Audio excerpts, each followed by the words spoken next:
Legend Saravanan గారు main లీడ్‌గా చేసిన 'leader' అనే సినిమా అమెజాన్ ప్రైమ్‌లో తెలుగులో స్ట్రీమ్ అవుతుంది. ఈ సినిమా ఎలా ఉందో ఈ వీడియోలో తెలుసుకుందాం. ఈ లోపుల వీడియోనైతే లైక్ చేసి ఛానల్‌ని సబ్స్క్రైబ్ చేసుకోకుండా చూస్తున్నట్టయితే సబ్స్క్రైబ్ కూడా చేసుకోండి. ఈ సినిమా అంతా చూసాక నాకైతే ఓకే అన్నట్టుగా అనిపించింది. ఈ సినిమా అయితే చాలా వరకు రొటీన్‌గానే ఉంది. సినిమాలో విలన్‌కి సంబంధించిన ఒక కంటైనర్ ఉంటది. ఆ కంటైనర్ కోసం పోలీసులు వెతుకుతా ఉంటారు. ఇంక హీరో ఏమో మెకానిక్ పని చేసుకుంటూ తన కూతురుతో ఉంటాడు. ఇంక తర్వాత అనుకోకుండా హీరో ఇందులో ఇన్వాల్వ్ అవుతాడు. అది ఎలా జరిగింది? తర్వాత ఏమైంది అన్నట్టుగా సినిమా ఉంటది. సినిమా స్టార్టింగ్‌లో వచ్చే సీన్స్ చూసినప్పుడే సినిమా రొటీన్‌గా ఉంటదనే విషయం అయితే అర్థమైపోయింది. కానీ సినిమా ఫస్ట్ హాఫ్‌లో కొన్ని సీన్స్‌ని మాత్రం కొంతవరకు బానే చూపించారనిపించింది. దానివల్ల సినిమా ఫస్ట్ హాఫ్ అయితే పర్వాలేదన్నట్టుగా అలా వెళ్ళిపోయింది.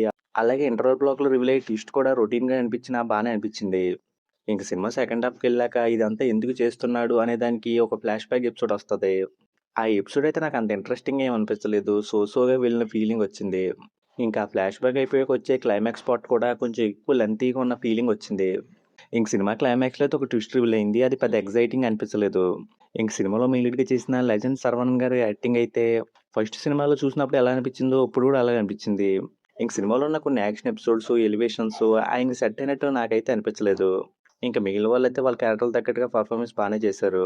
ఇంక సినిమాలో వచ్చే సాంగ్స్, బ్యాక్‌గ్రౌండ్ స్కోర్ కూడా సినిమాకి తగ్గట్టుగా బానే ఉన్నాయనిపించింది. ఫైనల్‌గా ఈ సినిమా ఫస్ట్ హాఫ్‌లో నార్మల్‌గా ఉండే హీరో క్రైమ్‌లో ఇన్వాల్వ్ అవ్వడం, సెకండ్ హాఫ్‌లో ఫ్లాష్ బ్యాక్, 4 ఫైట్ సీన్‌లు ఉంటాయి. ఇలా రొటీన్‌గా కమర్షియల్‌గా ఉండే సినిమాని చూద్దాం అనుకుంటే ఎవరైనా ఈ సినిమాని చూసుకోవచ్చు.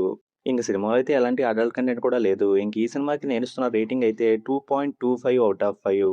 ఇంకా వీడియోని క్లోజ్ చేసే ముందైతే వీడియోని లైక్ చేసి ఛానల్‌ని సబ్స్క్రైబ్ చేసుకోకుండా చూస్తున్నట్టయితే సబ్స్క్రైబ్ కూడా చేసుకోండి.